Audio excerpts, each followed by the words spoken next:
All right, welcome back. We're going to go to our chief White House, James Rosen, for the latest on the object that was shot down just about 2 hours ago. James Rosen. Katrina and Bob, good afternoon. From a very eventful White House briefing that has just concluded, we learned not only that the president is planning to head to Poland later this month ahead of the first anniversary of the Russia-Ukraine war, but about this extraordinary incident that took place today, just about 2 hours ago, as you say, when U.S. fighter jets took off and then destroyed an unidentified object in U.S. airspace near the coast of Alaska. The object was shot down successfully and landed, we are told, in the waters off Alaska that are completely frozen. And now U.S. teams are beginning their efforts to recover the debris from that shoot-down of that unidentified object.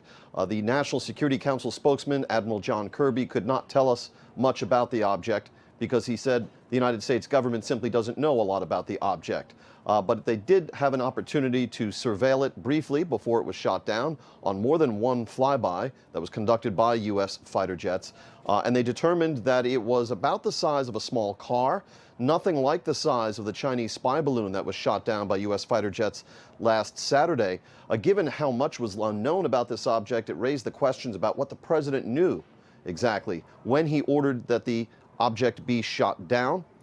He was briefed on it first last night. The president gave the order to the military this morning to shoot the object down. This is the subject that I raised with Admiral Kirby. Given how little was known about this object at the time that our forces shot it down, is it safe to say that when the president ordered that it be shot down, he did not know whether it was a manned or unmanned object?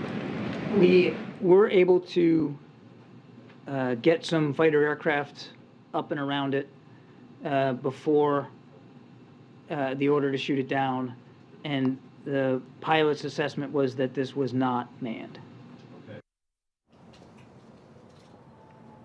So that was the first indication we got in this briefing that, in fact, before the shoot-down took place, U.S. fighter jets were able to essentially conduct a drive-by of the object up in the air and make some determinations about it.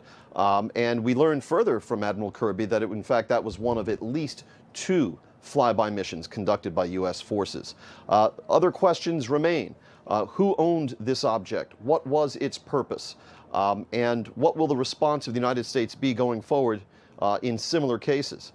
Admiral Kirby said it's too early to determine that this represents a new policy, if you will, that any unidentified object flying above U.S. airspace will be shot down. But the reason this one was shot down, we are told, was because it was flying at an altitude of 40,000 feet.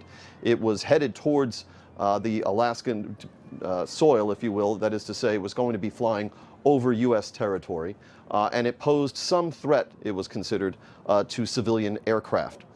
So that's the latest from the White House. Another object shot down, much still to be learned about it. Katrina and Bob.